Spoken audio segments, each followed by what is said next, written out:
Hello dear. इस video के अंदर मैं आपको एक्सरसाइज 1.3 के सॉल्यूशंस कराने वाला हूं। और ये जो क्वेश्चंस हैं ये मैं तो उम्मीद करता हूं कि आप अपने आप खुद करेंगे जो मेरे कंसेप्ट लेक्चर्स हैं उन्हें देखकर। ठीक है। और इसी कारण जो इसके अंदर जो क्वेश्चंस है वो उनको मैं इस वे से एक्सप्लेन करूंगा कि आप उनके सॉल्यूशंस देखने के लिए आए हो। ठीक है। तो इसी कारण उनको अगर अच्छे से समझना है तो आपको कंसेप्ट लेक्चर पहले देखना चाहिए और उसके बाद अगर गलती से आपसे कोई क्वेश्चन ना निकले बहुत ज़्यादा कोशिश करके फिर मेरा सॉल्यूशन देखना। तो ठीक है, आगे बढ़ते हैं। A cloth merchant sells the cloth at the cost price. तो भाई जितने में लाए उतने पर ही बेचता है, but gains 33.33% by using false scale. लेकिन गलत जो लंबाई जो मापने वाला जो होता है ना, जो एक कपड़े वाले के पास एक डंडा सा, वो छोटा मेजर कर लेता है, छोटी चीज़ें दे देता है लोगों को, और वो चीज़ यूज करके वो 33.33% का फायदा कमा लेता है। The length of the scale that he uses. तो वो जो हम स्केल यूज करते हैं वो 1 मीटर का होता है। ठीक है। और क्वेश्चन के अंदर एग्जामिनर बताएगा, टेंशन मत लेना। ठीक है। ये क्वेश्चन खुद फ्रेम किया गया है, तो वो स्केल 1 मीटर का होता है। तो देखो, मैंने आपको एक चीज बताई थी कि एक तो वेट होता है जो हम यूज करते हैं और एक वेट होता है जो कि एक्चुअल होता है, जो हम बताते हैं ग्राहक को कि भाई इतना वेट यूज किया गया है। तो अगर जो हम यूज करते हैं उससे कितने परसेंट ज़्यादा है वो वाला वेट, क्योंकि मैंने क्या बताया था कि ये सेलिंग प्राइस की सेंस में आता है, विक्रय मूल्य की, और ये कॉस्ट प्राइस की सेंस में आता है, क्रय मूल्य की। तो अगर ये वाला वजन इससे 10% ज़्यादा है तो 10% का फायदा होगा, 20% ज़्यादा है तो 20% का फायदा होगा। कंसेप्ट लेक्चर में अच्छे से समझाया है। और यहाँ पर फायदा है 33.33% का, मतलब कि ये वाला वजन उससे 33.33% ज़्यादा है। तो किसी भी चीज़ को 33.33% ज़्यादा करने के लिए किससे गुणा करना पड़ता है? 4/3 से। मतलब कि पुराने वाले वेट को, मतलब इस यूज वाले वेट को अगर 4/3 से गुणा करेंगे तो ये वाला वजन आएगा। ठीक है। या फिर ये वाली मेजरमेंट आएगी। यहाँ पर वजन नहीं है, यहाँ पर मेजरमेंट है, लेकिन बात तो एक ही है। या तो आप छोटे वेट से चीज़ तोल दो या छोटे नापने वाले डंडे से चीज़ नाप लो, बात एक ही है। ठीक है। तो यहाँ पर जो एक्चुअल चीज़ है वो है 100 सेंटीमीटर की, उसकी जगह कुछ छोटा यूज़ किया गया है। तो जितना भी वो यूज़ किया गया है उसका 4/3 है 100, उसको 4/3 से मल्टीप्लाई करने पर 100 आता है, इसको 3/4 से मल्टीप्लाई करने पर 100 को वो वाली चीज़ आ जाएगी। तो इसको 3/4 से मैं एक बार मल्टीप्लाई कर देता हूँ, तो यहाँ पर क्या आ गया? 75 सेंटीमीटर। ठीक है, option B.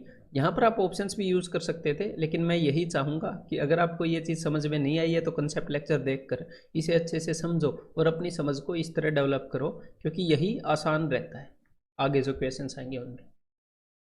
A rice dealer sells rice at 20% above cost price. अब जो क्वेश्चंस आएंगे आगे इस एक्सरसाइज में वो मल्टीपल प्रॉफिट्स को डील करने के होंगे, जो कंसेप्ट लेक्चर में मैंने बताया है। तो राइस को 20% कॉस्ट प्राइस के ऊपर बेचते हैं, तो यहाँ पर कितना फ़ायदा होगा? 20% ऊपर बेचना मतलब कि 6/5 गुना। इस फ्रैक्शन से हम डील करेंगे। देन दूसरा काम क्या है कि 10% इम्प्योरिटी ऐड कर रहे हैं, तो 10% इम्प्योरिटी ऐड करने से कितना फ़ायदा होता है? 10%। तो अब कौन सी फ्रैक्शन से मल्टीप्लाई करेंगे? 11/10 से। तो यहाँ पर कितना आ जाएगा? यहाँ पर आ जाएगा 66/50। मतलब 50 पर कितना ज़्यादा? 50 पर 16 ज़्यादा। 50 पर 16 का प्रॉफिट हो रहा है, तो 100 पर कितने का प्रॉफिट हो जाएगा? 100 पर 32 का हो जाएगा। 50 का दुगना 100, 16 का दुगना 32। तो इस प्रोसेस के अंदर 32% का फायदा कमा रहा है बंदा। ठीक है। A milkman buys pure milk and adds water such that the ratio of milk and water becomes 5:1। तो दूध के अंदर पानी मिला देता है और उस मिक्सचर को कॉस्ट प्राइस पर बेच देता है, तो what is his profit percent? तो मैंने आपको ये बताया है कि जितने परसेंट भी प्योर चीज़ के कंपैरिजन में, प्योर चीज़ के कंपैरिजन में जितने परसेंट इम्प्योर चीज़ मिलाकर हम बेच देंगे, हमें उतने परसेंट का ही फायदा हो जाएगा, जितने परसेंट हम इम्प्योरिटी ऐड कर देंगे। तो यहाँ पर दूध है 5 और जो हम इम्प्योर चीज़ जो पानी ऐड कर रहे हैं वो है 1। तो कितने परसेंट ऐड कर रहे हैं हम एक ऐड कर रहे हैं 5 पर, 1/5 ऐड कर रहे हैं, यानी कि 20%। तो 20% इम्प्योरिटी ऐड करेंगे तो 20% का फायदा। तो आंसर क्या हो गया? Option B. ठीक है। A rice dealer sells rice at cost price. तो एक बंदा है जो कॉस्ट प्राइस पर चावल बेचता है, but uses 800 gram weight instead of a KG. लेकिन 1000 ग्राम की जगह 800 ग्राम वेट यूज करता है। तो मैंने यहाँ कंसेप्ट लेक्चर के अंदर आपको बताया कि ये एसपी की सेंस डिनोट करता है, ये कॉस्ट प्राइस की, क्रय मूल्य की सेंस। ठीक है। मोर एवर ही एड्स 20% इम्प्योरिटी, और साथ में 20% इम्प्योरिटी भी ऐड कर दे। तो उसने ये दो हरकतें की हैं फ़ायदा कमाने के लिए। तो ये जो हरकत नंबर 1 है, इसके कारण कौन सी फ्रैक्शन से मल्टीप्लाई करेंगे वो देख लेते हैं। तो इसके कारण जिस फ्रैक्शन से मल्टीप्लाई करते हैं वो 1000/800 कंसेप्ट लेक्चर के अंदर मैंने आपको बताई है कि ये 1000 इस 800 से जितने परसेंट ज़्यादा है उतने परसेंट का फ़ायदा होता है इस वाले केस में। इस वाली हरकत को हमने लिख लिया यहाँ पर, इसका जो भी प्रॉफिट परसेंट होएगा उसका असर लिख लिया। अब जो उसने 20% मिलावट की है उसके कारण उसको 20% फ़ायदा होएगा भाई साहब को। इस कारण जिस फ्रैक्शन से हम मल्टीप्लाई करेंगे वो होगी 120/100 यानी कि 6/5। उसके कारण इससे मल्टीप्लाई करेंगे। तो अब एक बार इनको सोल्व कर लेते हैं। तो 200 5 200 चौके, 5 से 5 गया, 2 2 जा 2 3 जा, तो ये आ गया जी 3/2। तो कितने का फ़ायदा होगा उसको? उसको 1 का फ़ायदा होगा 2 पर, 1 का फ़ायदा 2 पर। तो कितने परसेंट का? 50% का फ़ायदा। तो यहाँ पर आंसर आ जाएगा ऑप्शन डी। अब आगे बढ़ते हैं। A fruit vendor sells fruit 20% above cost price. तो कोई बंदा है जो फलों को कॉस्ट प्राइस से 20% ज़्यादा पर बेच रहा है। ठीक है भाई, तो उसने एक तो ये काम किया है। Moreover he uses 900 gram weight instead of a kg. और ऊपर से दूसरी हरकत क्या कर रहा है कि 1000 ग्राम की जगह 900 ग्राम वेट यूज कर रहा है। तो उसने दो काम किए हैं फ़ायदा कमाने के लिए। दोनों की फ्रैक्शन देख लेता हूँ। जब आप कॉस्ट प्राइस से 20% ऊपर बेचते हो तो आप 20% फ़ायदा कमाते हो, यानी कि 120/100 से गुणा करेंगे। और 900 ग्राम की जगह 1000 ग्राम के रुपए ले लेते हो आप किसी बेचारे ग्राहक से। 900 ग्राम का ही वजन यूज़ कर रहे हो और 1000 ग्राम के रुपए ले रहे हो उससे। तो 1000/900 ये वाली फ्रैक्शन यूज़ करेंगे, कंसेप्ट लेक्चर में बताइए। अब इसको सोल्व करते हैं भाई। 5 दूनी 10, 3 दूनी 6, 3 3 9, तो ये क्या आ गया भाई 4/3। तो कितने का फ़ायदा हो रहा है? 1 का। कितने पर? 3 पर। 1/3 फ़ायदा मतलब 33.33। तो ये यहाँ पर परसेंटेज है इस 5 की जगह। तो यहाँ पर क्या आ जाएगा? Option E. ठीक है। A cloth merchant sells cloth at 30% above cost price. एक बंदा है जो दुकानदार है जो कॉस्ट प्राइस से 30% ऊपर में कपड़े बेचता है और 80 सेंटीमीटर का स्केल यूज करता है 100 सेंटीमीटर की जगह, मतलब 1 मीटर की जगह। तो कितना फ़ायदा? तो जो पहली बात है, जो पहली प्रॉफिट निकालने की जो उसकी ये है, प्रॉफिट निकालने के लिए जो पहली कोशिश है, इसके लिए क्या फ्रैक्शन होगी? कॉस्ट प्राइस से 30% ज़्यादा में बेच रहा है तो 30% फ़ायदा होगा, मतलब 13/10। और 100 सेंटीमीटर की जगह 80 सेंटीमीटर का स्केल यूज़ कर रहा है तो यहाँ पर कितना फ़ायदा होगा? इस यहाँ पर किससे मल्टीप्लाई करते हैं? 100/80 से, कई बार बता चुका हूँ। तो ये क्या होएगा? 5/4। तो एक बार फिर से सोल्व करते हैं। 5 दूनी 10, तो ये क्या हो जाएगा? ये आ जाएगा भाई 13/8। ठीक है। तो कितने का फ़ायदा हो गया? तो उस बंदे को फ़ायदा हो गया 5 का। 5 का फ़ायदा कितने पर? 8 पर। तो वो हो जाएगा 62.5%। परसेंटेज में आपको पता होगा 5/8 into 100, 62.5%। A sugar merchant sells sugar 10% above cost price. तो भाई कॉस्ट प्राइस से 10% ऊपर में बेचता है। मोर ओवर ही एड्स 20% इम्प्योरिटी, और ऊपर से 20% इम्प्योरिटी ऐड करता है। तो उसने ये दो काम किए। तो 10% ऊपर बेचा तो मतलब 11/10 इस वाली फ्रैक्शन से डील करेंगे। 10 कॉस्ट प्राइस से 10% ज़्यादा में बेचता है तो 10% फ़ायदा कमाता है। और 20% इम्प्योरिटी ऐड करता है तो 20% फ़ायदा कमाता है, मतलब 120/100, 6/5 से गुणा करेंगे। एक बार दोनों का असर देख लें क्या होगा। 66/50, तो 16 रुपये कमा रहा है 50 पर प्रॉफिट। तो 100 पर कितने कमाएगा? 50 का डबल 100, 16 का डबल 32 रुपये। और 100 पर जितने कमाए उसी को तो परसेंट बोलते हैं। तो यहाँ पर आंसर हो जाएगा 32%। क्लियर है भाई? अब आगे बढ़ते हैं। A milkman buy pure milk at ₹20 per litre. तो भाई 20 रुपये में दूध को खरीदा गया एंड एड वाटर, उसमें पानी मिलाया गया so that the ratio of milk and water becomes 5:1, ताकि दूध और पानी का रेशियो, मिल्क और वाटर का रेशियो 5:1 हो जाए। और उसके बाद उसने उस मिक्सर को 25 रुपये पर लीटर में बेच दिया। तो देखो यहाँ पर दो सिस्टम किए गए हैं, दो तरीके अपनाए गए हैं प्रॉफिट को पाने के लिए। पहला तरीका क्या है? पहला तरीका ये है कि इम्प्योरिटी, कि उसके अंदर मिलावट की गई है। तो हम देखेंगे कितने परसेंट मिलावट की गई है, जितने परसेंट मिलावट की गई है उतना ही फायदा होगा।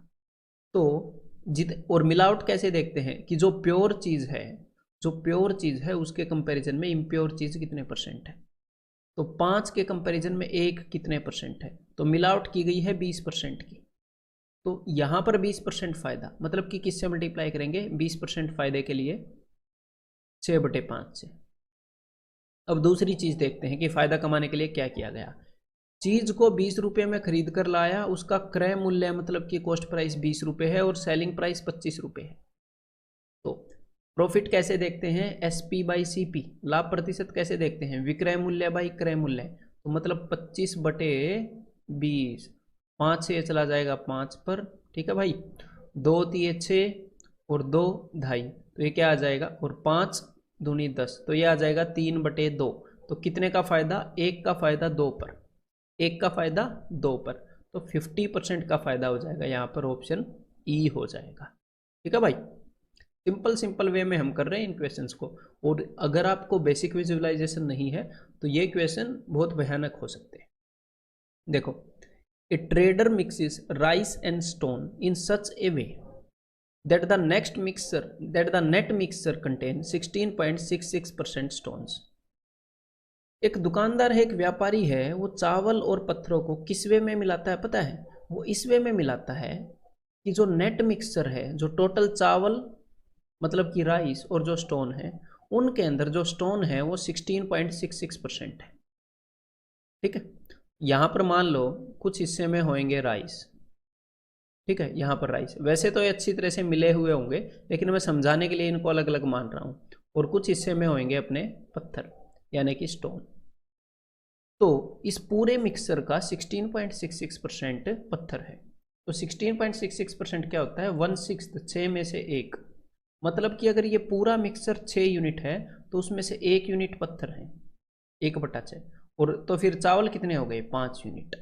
ठीक है, तो जब 16.66% पत्थर हैं तो यहाँ पर एक गड़बड़ करने के चांसेस है। स्टूडेंट को लगेगा कि जो फायदा है वो 16.66% है, लेकिन ऐसा नहीं है।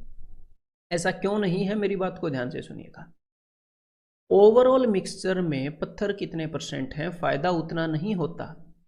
फायदा होता है कि जो प्योर चीज है, जो प्योर चीज है उसके कंपैरिजन में इम्प्योर चीज कितने परसेंट है। तो यहाँ पर ओवरऑल मिक्सचर 6 है तो प्योर चीज 6 नहीं है। ओवरऑल मिक्सचर के अंदर तो पत्थर भी है, राइस भी है, तो एग्जैक्टली प्योर चीज कितनी है यहाँ पर? सिर्फ राइस कितने हैं? सिर्फ राइस है 5 यूनिट और पत्थर कितने हैं? 1 यूनिट। तो ये जो इम्प्योरिटी मिलाई है इसके अंदर जो फायदा होगा वो कितने परसेंट होगा कि प्योर चीज का कितने परसेंट इम्प्योरिटी मिलाई गई? 5 पर कितने परसेंट? 5 पर 1/5 है इम्प्योरिटी प्योर चीज के कंपैरिजन में। तो यहाँ पर फायदा होएगा जी 20%। उसने ये जो हरकत की है, ये जो प्रयास किया है प्रॉफिट का, उसके कारण 20% का फायदा होएगा। तो 20% का फायदा यानी कि किससे गुणा करेंगे? 6/5 से। ठीक है, और उसके बाद and sells rice at 20% above cost price. तो फिर ये उसने दूसरा तरीका अपनाया है प्रॉफिट निकालने का। तो कॉस्ट प्राइस से 25% ऊपर बेचना, यानी कि कितना फायदा होगा? 25%, यानी कि 5/4 से मल्टीप्लाई करेंगे। उसके बाद उसने क्या किया? उसके बाद उसने 800 ग्राम का वेट यूज़ किया है, किसके बजाय? 1 kg के वेट के बजाय। मतलब 800 ग्राम का वेट यूज़ किया है 1000 ग्राम के लिए। यहाँ पर फिर से उसे फ़ायदा होगा। और इस फायदे को डिनोट करने के लिए कौन सी फ्रैक्शन यूज़ करेंगे? 10/8। 10/8 यानी कि 5/4। तो कुल मिलाकर उसने जो तीनों अलग अलग तरीके से फ़ायदा कमाने की कोशिश की है, उन तीनों के लिए मैंने फ्रैक्शन लिख ली। अगर वो चौथा कोई हथकंडा अपनाता उसके लिए भी लिख लेते। ठीक है, तो देखो भाई, अब इसको सॉल्व करते हैं। तो भाई 5 से 5 कैंसिल हो जाएगा ये, और 2 3 जा 2 2 जा 5 दिए 15 का फायदा, 4 दूनी 8 पर। कितने का फायदा? 7 का फायदा हो गया 8 पर। तो 7 का फ़ायदा 8 पर, 7/8, तो वो हो जाता है जी 87.5%, 87.5% परसेंटेज के अंदर आपको बताया था। A cloth merchant uses 120 centimetre scale while buying cloth, खरीदते हुए 120 सेंटीमीटर का स्केल यूज करता है, and 80 centimetre scale while selling, और जब बेचने लगता है तो 80 सेंटीमीटर का स्केल यूज करता है। If he sells the cloth at cost price, और वो क्या बोल रहा है कि जितने रुपए में मैं लाया हूँ उतने में ही मैं बेच रहा हूँ, what is his profit percent, तो उसका प्रॉफिट परसेंट, उसका लाभ प्रतिशत क्या होगा। तो देखो ध्यान से सुनना इस क्वेश्चन को, कि जब वो, या फिर आपकी ही सिचुएशन ले लेते हैं, आप कपड़ा खरीदने गए, आपने क्या किया, जो दुकानदार जो कपड़ा मापने के लिए एक डंडा यूज करते हैं, आपने वो डंडा है वो 120 सेंटीमीटर का यूज किया, ठीक है। तो हम मान लेते हैं कि आपने 100 रुपये का कपड़ा खरीदा, जितना भी कपड़ा आपने खरीदा आपने 120 सेंटीमीटर कपड़ा खरीद लिया 100 रुपये का, आपके जो डंडे की लंबाई थी, स्केल की लंबाई थी, वो थी 120 सेंटीमीटर। तो अपनी जेब से कितने रुपए लगाए, 100 रुपये। अब हम सिर्फ ये देख लेंगे कि आपकी जेब में कितने रुपए आएंगे और उस हिसाब से प्रॉफिट और लॉस डिसाइड हो जाएगा। तो 120 सेंटीमीटर कपड़ा आप घर पे ले आए, इतने का स्केल यूज कर रहे थे। अब आपने क्या बोला, आपने बोला कि मैं तो कॉस्ट प्राइस पर ही बेच रहा हूँ, मैं 100 रुपये में लाया, मैं तो 100 रुपये में बेच दूंगा, लेकिन बेचते वक्त आपने जो स्केल यूज किया है वो 80 सेंटीमीटर का यूज किया है, ठीक है। मतलब आप क्या बोल रहे हो, मैं तो जितने में लाया उतने में बेच रहा हूँ, और आप 80 सेंटीमीटर कपड़े को 100 रुपये में बेच रहे हो, कि भाई देखो ये मैं स्केल यूज करके कपड़ा लाया था और ये लो एक डंडा नाप के आपको दे दिया, लेकिन यहाँ पर आप 80 सेंटीमीटर ही नाप रहे हो, 80 सेंटीमीटर आप 100 रुपये में बेच दे रहे हो। 1 सेंटीमीटर कितने में बेचोगे, 1 सेंटीमीटर बेचोगे 100/80 में, और 120 सेंटीमीटर है ना एक्चुअल में आपके पास कपड़ा, 120 सेंटीमीटर का स्केल आप यूज करके लाए, तो 120 सेंटीमीटर आप कितने में बेच दोगे, 100/80 इंटू 120, तो 40 से कैंसिल आउट करूंगा, 40 दूनी 40 दिए, और 2 से ये चला जाएगा जी 50 पर, आपको 150 रुपये मिल जाएंगे ओवरऑल। तो 100 रुपये आपने खर्चे थे और 150 रुपये आपने कमा लिए, तो कुल मिलाकर 50% का फायदा हो गया। एक तो ये तरीका है, ठीक है, जिसके अंदर मैंने आपको समझा दिया। दूसरा तरीका क्या है, आप डायरेक्टली ऐसे सोच सकते हो, ध्यान से सुनिएगा कंसंट्रेट करके, कि वो जब खरीदता है तो वो बड़ा स्केल यूज करके लाता है, खरीदता है तो वो बड़ा स्केल यूज करके लाता है कपड़ा, तो वो इस प्रोसेस के अंदर जितने परसेंट ज़्यादा कपड़ा अपने घर पर ले आएगा, अगर वो अपने घर पर डबल कपड़ा ले आया, एक और सिचुएशन हम क्रिएट कर रहे हैं, मान लो वो खरीदते वक्त 160 सेंटीमीटर का स्केल यूज करता है और बेचते वक्त 80 सेंटीमीटर का, तो आप क्या बोलोगे कि वो तो डबल खरीद के ले आया भाई, खरीदते वक्त तो डबल स्केल यूज कर लाया है, तो इसका मतलब वो तो पूरा 100% प्रॉफिट ले लेगा, पूरा 100% डबल रुपए कमा लेगा ना। हमने सिर्फ क्या देखना है कि वो घर पर कितने परसेंट ज़्यादा कपड़ा ला रहा है, जितने परसेंट ज़्यादा कपड़ा लाएगा वो घर पर, और फिर उसके बाद उसको कॉस्ट प्राइस पर बेच रहा है, तो जितने परसेंट ज़्यादा कपड़ा घर पर लाएगा उसको बेचकर वो उतने ही परसेंट ज़्यादा प्रॉफिट कमा लेगा। तो सिर्फ हमने क्या देखना है कि 120 सेंटीमीटर मतलब जो लाते हुए जो स्केल यूज़ कर रहा है वो कितने परसेंट ज़्यादा है जितना वो बेचते हुए यूज़ कर रहा है उससे। 120 is what percent more than 80, तो सिर्फ बस आपने एक फ्रैक्शन को डिवाइड करना था, तो 40 दिए 120, 40 दूनी 80, तो मतलब कि एक ज़्यादा है 2 पर, मतलब कि वो 50% ज़्यादा कपड़ा ला रहा है, तो भाई बेच कर उसको 50% प्रॉफिट कमा लेगा। समझ में आ गई बात। अब इसी के ऊपर बेस्ड एक और क्वेश्चन करना चाहते हो, इस चीज़ को यूज़ करना चाहते हो, तो अगला क्वेश्चन करो जरा। A cloth merchant uses 120 centimetre scale while buying and 90 centimetre scale while selling, तो खरीदते हुए 120 सेंटीमीटर का स्केल यूज कर रहा है और बेचते हुए 90 सेंटीमीटर का। तो मैंने क्या बताया पिछले क्वेश्चन के अंदर इससे जस्ट, कि वो घर पर कितने परसेंट ज़्यादा कपड़ा लेकर आ रहा है, जितने परसेंट ज़्यादा कपड़ा वो घर पर लेकर आ जाएगा उतने परसेंट ही फायदा कमा लेगा। मतलब 120 सेंटीमीटर कपड़ा लेके आ रहा है उतने ही रुपए में, और बेच कितना रहा है 90 सेंटीमीटर, तो हम देख लेते हैं भाई ये कितना ज़्यादा है। तो 30 से काटूंगा, 34 जा 33 जा, तो 4/3 आ गया। तो कितना ज़्यादा है भाई, ये एक ज़्यादा है 3 पर, यानी कि 33.33%। तो इतने परसेंट फ़ायदा कमा रहा होगा। As simple as that. ये वाला क्वेश्चन देखते हैं। A businessman bought an article and sold it at a profit of 5%। तो एक बिजनेसमैन ने क्या किया, एक आर्टिकल खरीदा, तो मैंने मान लिया भाई 100% में खरीदा और 105% में बेच दिया, 5% फायदा कमा रहा है ना। If he had boat it for 10% less, अगर उसने 10% कम में खरीदा होता, मतलब कि 90 में खरीदा होता, पहले तो 100 में खरीदा, और एंड सोल्ड इट फॉर ₹33 मोर, और 33 रुपये ज़्यादा में बेच दिया होता। पहले तो 105% में बेचा है, मतलब कि 105 प्लस 33 रुपये, इतने ज़्यादा में बेच दिया होता। He would have had a profit of 13%, मतलब इतने में खरीदा होता, मतलब अगर ये कॉस्ट प्राइस होता, ये क्रय मूल्य होता, इतने में बेचा होता, मतलब ये विक्रय मूल्य होता, तो 30% फायदा होता। तो कुल मिलाकर इससे 30% ज़्यादा है ये, तभी तो इतने में खरीद कर इतने में बेचने पर 30% का फायदा होगा। 30% ज़्यादा में बेचते हैं तभी। तो इसके अंदर मैं इसका 30% निकालूंगा, उसको जोड़ दूंगा और इनको बराबर पुट कर दूंगा। तो इसका 30% क्या है मेरे भाई, इसका 30% है 27%, इसका 10% है 9%, तो 30% 9 है 27%। क्लियर है, समझ में आ गई बात।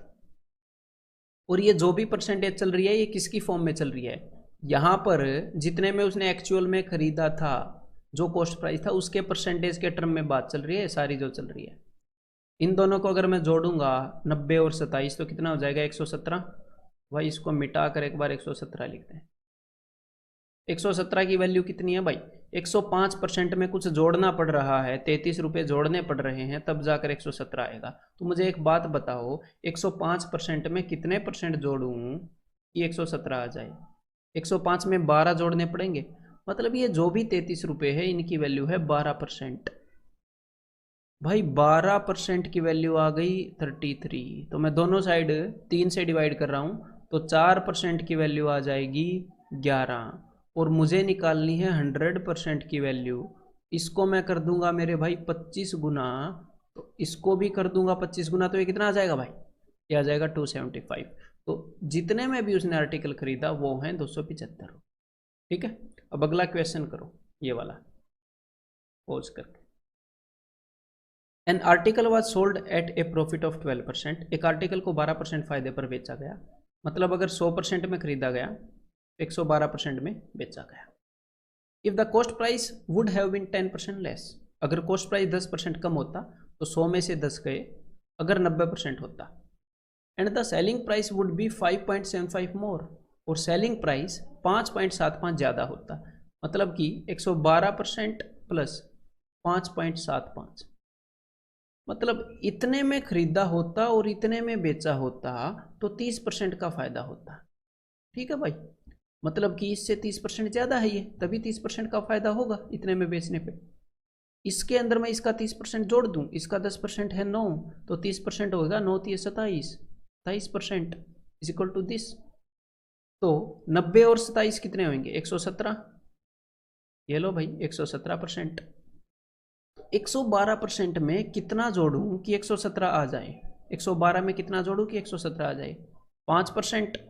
तो मतलब 5% की वैल्यू है 5.75।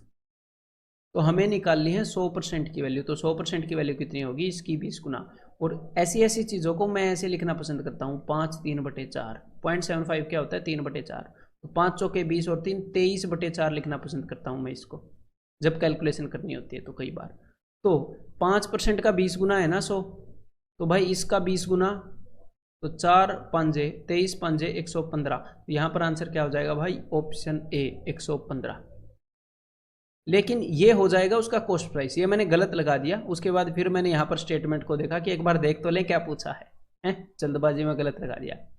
Then at what price it should be sold to make a profit of 20%, अगर 20% का फायदा कमाना है तो कितने रुपए पर बेची जानी चाहिए। तो ये तो मेरे भाई कॉस्ट प्राइस पर निशान लगा दिया मैंने, तो 20% का फायदा चाहिए, तो इसको 20% ज़्यादा पर बेचना चाहिए, यानी कि 6/5। 5 से इसको काटूंगा 23, 23 × 138, तो 138 रुपये में उसको बेचना चाहिए। क्लियर है, आगे बढ़ते हैं। ये क्वेश्चन करो भाई जरा। A book seller sells a book at a gain of 10%। ठीक है, मतलब कि अगर 100% में खरीदता है 110% में बेच देता है। If he had boat it at 4% less, अगर वो इसे 4% कम पर खरीदता, यानी कि 96% पर खरीदता, एंड सोल्ड इट फॉर ₹6 मोर, और 6 रुपये ज़्यादा में बेच देता, मतलब 110% प्लस 6 इतने में बेच देता। ही वुड हैव गेन्ड 18 3/4%, मतलब इतने में खरीदता और इतने में बेचता तो 18 3/4% का फायदा होता, मतलब इससे ये 18 3/4% ज़्यादा है। तो अब मैं इसका 18 3/4% निकालूंगा, उसको यहाँ पर जोड़ूंगा और इनको बराबर रख दूंगा। इसका 18 3/4% निकालें भाई। 18 3/4 कितना होता है? 18 चौके 72, 72 और 3 75/4%। तो इसका 75/4% निकालते हैं। 75/4/100, जितने परसेंट भी निकालना होता है उसके नीचे 100 करते हैं, गुणा में 96%। 96% का निकालना है ना, तो देख लेते हैं भाई कितना आ रहा है। कैलकुलेट करो ज़रा इसको। 4 से यह चला जाएगा 24 पर, 25 दिए 25 चौके, 4 से ये चला जाएगा भाई 6 पर, तो 6 दिए 18%। तो 96 + 18, इसमें से 4 इसको दे दो मन ही मन में, तो ये हो गया 100 और ये हो गया 14। तो ओवरऑल कितना हो गया भाई? 114%। अब मेरे को एक बात बताओ, 110% के अंदर कितने परसेंट जोड़ूं कि 14% आ जाए? 114 आ जाए। पक्का 4% जोड़ने पर 110 और 4 114, तो ये 6 रुपये जो हैं इसकी वैल्यू 4% के बराबर है।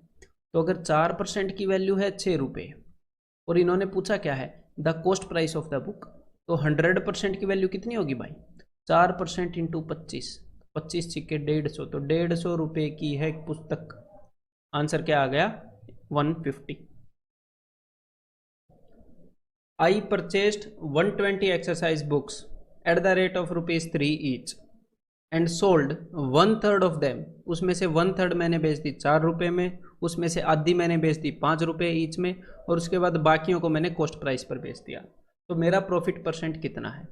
तो इस क्वेश्चन को करने का सबसे आसान तरीका वैसे तो मिक्सर एंड एलिगेशन है, तो इसको मैं एलिगेशन वाले चैप्टर में भी बताऊंगा, यहाँ पर भी बता देता हूँ और दूसरे तरीके से भी बता देता हूँ। ठीक है, तो सबसे पहले एलिगेशन वाला तरीका देखो, वेटेड एवरेज वाला, कि बुक्स को उसने कितने पोर्शंस में डिवाइड किया है। एक तो 1/3, उसने 1/3 बुक्स में कुछ फ़ायदा कमाया है, उसके बाद 1/2, उसके बाद आधी, तो ये ओवरऑल कितनी हो गई एक बार ये देख लेते हैं। 1/3 और 1/2 को ऐड कर लेते हैं, तो 1/3 + 1/2 हो गया जी 5/6।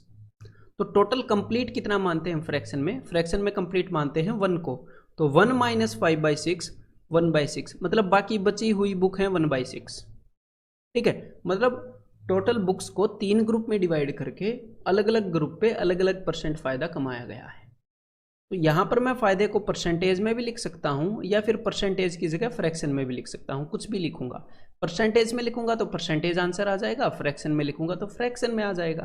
ठीक है भाई, तो अकॉर्डिंग टू क्वेश्चन हम लिखते हैं। तो यहाँ पर देखो, मैं देखूंगा मैं सिर्फ प्रॉफिट देखूंगा यहाँ पर।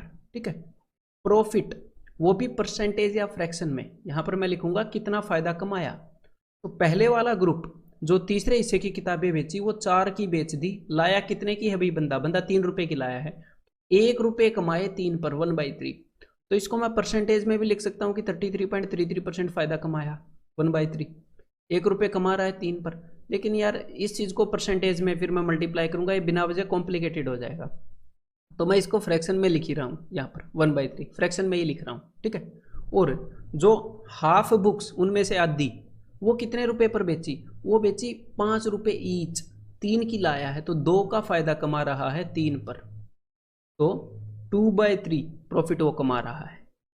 क्लियर है यहाँ पर फ्रैक्शन में। अब आगे, और जो बाकी बुक हैं उन पर कितना प्रॉफिट कमा रहा है? तो बाकी तो कॉस्ट प्राइस पर बेच दी, तो उन पे 0 प्रॉफिट कमा रहा है, उन पे कोई प्रॉफिट ही नहीं कमा रहा। तो अब हम क्या करेंगे, देखो ध्यान से, अब हमारा जो भी प्रॉफिट है वो फ्रैक्शन में आ जाएगा कि 1/3 पार्ट पर हमने फ़ायदा कमाया 1/3, तो 1/3 इंटू 1/3 कितना हो गया? 1/9, प्लस 1/2 पार्ट पर हमने प्रॉफिट कमाया 2/3, तो 1/2 इंटू 2/3, तो 1/2 इंटू 2/3 क्या होएगा? 2 से 2 कट गया, 1/3 प्लस 1/6 पार्ट पर हमने प्रॉफिट कमाया 0, तो 1/6 इंटू 0 0, तो 0 को हटा देता हूँ तो ये क्या हो जाएगा, अगर नीचे मैंने डिनोमिनेटर को 9 बनाना है तो 3 से मल्टीप्लाई कर देता हूँ, तो ये हो गया भाई 3/9, तो 3/9 जमा 1/9, ये हो गया 4/9, तो 4/9 प्रॉफिट कमा रहे हैं। 4/9 का क्या मतलब है, नीचे 9 है तो 11 आएगा, 11 चौके 44.44%, 44.44, तो यहाँ पर आंसर है मेरे भाई ऑप्शन बी 44 4/9। आपको परसेंटेज के हिसाब से पता होना चाहिए, परसेंटेज चैप्टर में कराया है। एक तो ये तरीका हो गया।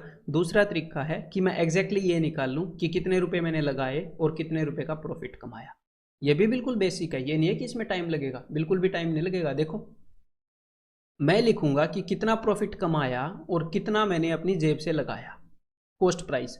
तो मैंने 120 बुक खरीदी है और हर एक बुक 3 रुपए की खरीदी है, 120 इंटू 3, इतने रुपए मेरी जेब से लगे। अब मैं लिखूंगा मैंने कितना प्रॉफिट कमाया है, तो आई सोल्ड 1/3, उसमें से तीसरे हिस्से की बुक्स, 120 में से तीसरा हिस्सा, 120 का तीसरा हिस्सा मतलब कि 40 किताबें, तो 40 किताबें मैंने किस रेट पर बेच दी, 4 रुपए ईच।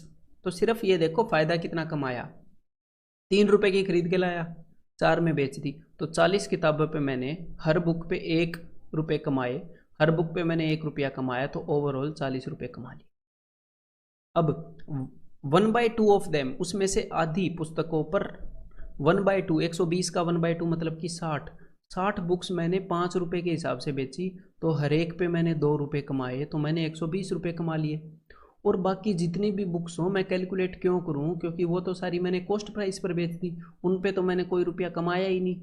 तो कुल मिलाकर मैंने कितने रुपए कमाए, मैंने 160 रुपये कमाए, तो 160 रुपये कमाए हैं इतने कॉस्ट प्राइस पर। तो बस भाई देख लेता हूँ प्रॉफिट कितने परसेंट है कॉस्ट प्राइस का, तो 4 4 जा 4 3 जा, तो मेरा प्रॉफिट है 4/9, यानी कि ऑप्शन बी। ठीक है, आगे बढ़ते हैं। Fresh grapes contain 80% water and dried grapes contain 25% water. तो ये वाला क्वेश्चन मैंने आपको परसेंटेज के अंदर कांस्टेंट वाले के अंदर बताया था ना, लेकिन इसको ताकि यार एक बार फिर से रिवाइज हो जाएगा, इसलिए प्रॉफिट एंड लॉस में भी मैं एक क्वेश्चन ये करवा रहा हूँ, क्योंकि इसमें एक गेन परसेंटेज इन्वॉल्व है इसलिए।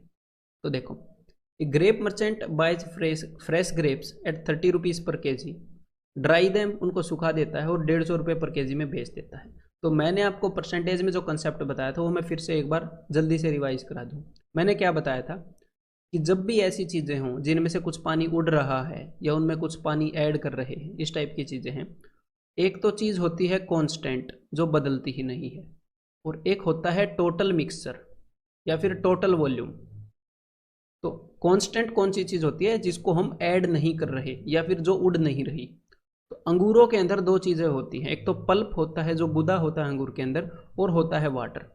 अंगूर जब सूख जाता है तो पानी उड़ जाता है, लेकिन पानी ही उड़ता है, पल्प नहीं उड़ता। मतलब ये जो पल्प है ये कांस्टेंट रहता है, ये सेम रहता है। तो मैंने आपको क्या बताया था कि ये जो चीज़ कांस्टेंट रहती है ये, और ये जो टोटल वॉल्यूम है, ये एक दूसरे के इनवर्सली प्रोपोर्शनल हैं। अगर अंगूर सूख कर आधे हो जाएंगे, अंगूर सूख कर आधे हो जाएंगे, जो पल्प की परसेंटेज है वो डबल हो जाएगी। ठीक है, तो पल्प जो चीज़ कांस्टेंट है वो, और जो टोटल वॉल्यूम है वो एक दूसरे के इनवर्सली प्रोपोर्शनल, ये मैंने बताया था। अब देखते हैं भाई एग्जामिनर ने बताया क्या है। उसने ये बताया फ्रेश ग्रेप के अंदर 80% पानी है। मुझे पानी से कोई मतलब नहीं है, मुझे ये बताओ पल्प कितना है। तो फ्रेश ग्रेप्स के अंदर जो पल्प है वो है भाई साहब 20%, 20% पानी, 80%, 20% पल्प। ड्राइड ग्रेप्स के अंदर जो पल्प है वो, ड्राइड ग्रेप्स के अंदर पानी 25% है, मुझे पानी से कोई लेना देना नहीं है, मुझे पल्प बताओ। तो जब ग्रेप्स ड्राई हो जाते हैं, सूख जाते हैं, तो उसके अंदर पल्प होता है 75%, क्योंकि पानी 25% है। तो यहाँ पर मैं बात कर रहा हूँ पल्प की, तो फ्रेश और ड्राई ग्रेप्स के पल्प का क्या रेशियो है। पल्प का रेशियो देखो भाई, इसको मैं काट रहा हूँ, 5 चौके 5 15। ठीक है, फ्रेश ग्रेप्स और ड्राई ग्रेप्स, इनके जो पल्प कांस्टेंट है उसका रेशियो 4:15 है। तो मैंने क्या बताया था कि जो कांस्टेंट चीज़ का जो भी रेशियो होगा उससे उल्टा रेशियो होगा दूसरे चीज़ का। तो यहाँ पर रेशियो हो गया 15:4। मतलब कि पहले जब फ्रेश ग्रेप्स थे, अगर उनका टोटल वॉल्यूम, अगर फ्रेश ग्रेप्स 15 kg थे तो जो ड्राई ग्रेप्स हैं वो 4 kg ही रह गए हैं। ये सिंपल सी बात है। अब एग्जामिनर ने क्या बोला है कि भाई फ्रेश ग्रेप्स लेके आया था बंदा 30 रुपये पर केजी पे। तो फ्रेश ग्रेप्स कितने थे? 15 किलो थे। 30 रुपये के हिसाब से उसने कितने रुपए लगा दिए? 450 रुपये उसने लगा दिए फ्रेश ग्रेप्स लाने में, है ना। 450 रुपये का खर्चा कर दिया। और ये मैंने केजी क्यों माना है? अपनी तरफ से माना है। केजी मान लो, ग्राम मान लो, यूनिट मान लो, बात सेम ही है, ठीक है। केजी की बात नहीं यहाँ पर। और उसके बाद उसने किस रेट से बेच दिए? उसके बाद उसने बेच दिए ₹150 पर केजी। सिर्फ 4 किलो अंगूर हैं और 150 के रेट से बेच दिए। तो कितने में बेच दिए? 600 रुपये में बेच दिए, है ना। सिर्फ 4 किलो हैं तो भाई कितने का फ़ायदा हुआ? 450 रुपये जेब से लगाए थे, 600 रुपये कमा लिए, तो 150 का फ़ायदा हुआ कि नहीं यहाँ पे? तो 150 का फ़ायदा हो गया 450 पर, यानी कि 1/3 बोले तो 33.33% का फ़ायदा हो गया, ठीक है। ये क्वेश्चन करो जरा। ये भी वेटेड एवरेज का है, लेकिन वहां पर भी करवाया है, यहां पर भी। Oil equal to 20% of the weight of a groundnut is extracted in a meal. तो ग्राउंड नट यानी कि जो मूंगफली है उसके वजन का सिर्फ 20% तेल निकलता है उसमें से, ठीक है। मतलब कि अगर मैं इसको ब्रेक करूं कि ऑयल है 20%, यानी कि पूरे 5 में से 1, और बाकी का जो एक्सट्रैक्ट है, एक्सट्रैक्ट यानी कि उसकी खल, एक्सट्रैक्ट वो है 4। तो ऑयल 20% हो गया ना, बाकी की चीज़ 80% हो गई। तो इनका रेशियो क्या हो गया? 1:4। क्लियर है? मूंगफली को ऐसे पीस कर। उसके बाद आगे एग्जामिनर क्या बोल रहा है? The matter left after extraction, तो ये जो मैटर बचा है तेल निकालने के बाद, is sold as cattle feed at the rate of 12.5 kg। ये जो चीज़ बच गई है, जिसके 4 हिस्से बच गए हैं, ये 12.5 रुपये पर केजी के हिसाब से बेच दी जाती है। The groundnuts are bought at ₹20 रुपये पर केजी। तो जो मूंगफली है वो 20 रुपये में खरीदी जाती है, ठीक है। और द प्रोसेसिंग कॉस्ट इज ₹5 पर केजी, और जो उसकी प्रोसेसिंग कॉस्ट है वो 5 रुपये 1 केजी पर। खरीदने में तो 20 रुपये लग गए और उसके बाद प्रोसेसिंग में 5 रुपये लग गए। तो 1 किलो मूंगफली कितने की पड़ गई भाई? 25 रुपये पर केजी पड़ गई हमें मूंगफली। 20 रुपये में खरीद कर लाए और 5 रुपये में प्रोसेसिंग हुई। तो ये हमारा नेट कॉस्ट प्राइस हो गया। At what price rupees per KG should the oil be sold, तो कितने रुपए में ये ऑयल हम बेच दें, ताकि कितने रुपए में ऑयल बेचते हैं ताकि should be sold to earn 20% profit on total cost, कि टोटल कॉस्ट पर 20% प्रॉफिट कमा ले। तो देखो हमें कितने की पड़ी मूंगफली? 25 की। तो कितने में बेचनी पड़ेंगी 20% प्रॉफिट कमाने के लिए? 20% की वैल्यू क्या होती है? 1/5। तो 25 का 1/5 क्या होता है? 5। तो कुल मिलाकर 30 रुपये में बेचनी पड़ेगी। मतलब ये ऑयल प्लस ये एक्सट्रैक्ट, कुल मिलाकर इनका पर केजी के हिसाब से 30 रुपये पर केजी होना चाहिए भाई। समझ गए? ओवरऑल मामला 30 रुपये पर केजी पड़ना चाहिए, तब जाकर हमें इतना फायदा होगा। मूंगफली हम 25 की लाए हैं तो ओवरऑल मूंगफली 30 की बिकनी चाहिए। ऑयल का जो भी रेट है, एक्सट्रैक्ट का जो भी रेट है, ओवरऑल एवरेज मिलाकर 30 आना चाहिए। तो अब वेटेड एवरेज के according 1 into this plus 4 into this is divided by 1 + 4 is equal to 30। Because weighted average का कंसेप्ट अब तक मैंने करवाया नहीं है, तो वहां पर होगा 1 into क्वेश्चन मार्क, या फिर इस क्वेश्चन मार्क को मैं मान लेता हूँ x। मान लो ऑयल का प्राइस x है, 1 into x plus 4 into 12.5, 4 into 12.5 क्या होगा? 12.5 का डबल 25, 25 का डबल 50, डिवाइडेड बाई 1 + 4 यानी कि 5 इज इक्वल टू 30। ये इनका एवरेज प्राइस होएगा, ये इसका फॉर्मूला है एवरेज प्राइस निकालने का। तो 5 को मैं भेज रहा हूँ भाई साहब ऊपर, तो x + 50 इज इक्वल टू 5 को ऊपर भेजा तो ये कितना हो जाएगा? 5 into 30 कितना होता है? 150। तो x की वैल्यू कितनी आ जाएगी? 100। मतलब इसको 100 रुपये पर केजी के हिसाब से हमें बेचना पड़ेगा। क्लियर है? अब मैं आपको मिलता हूं अगले कंसेप्ट लेक्चर में।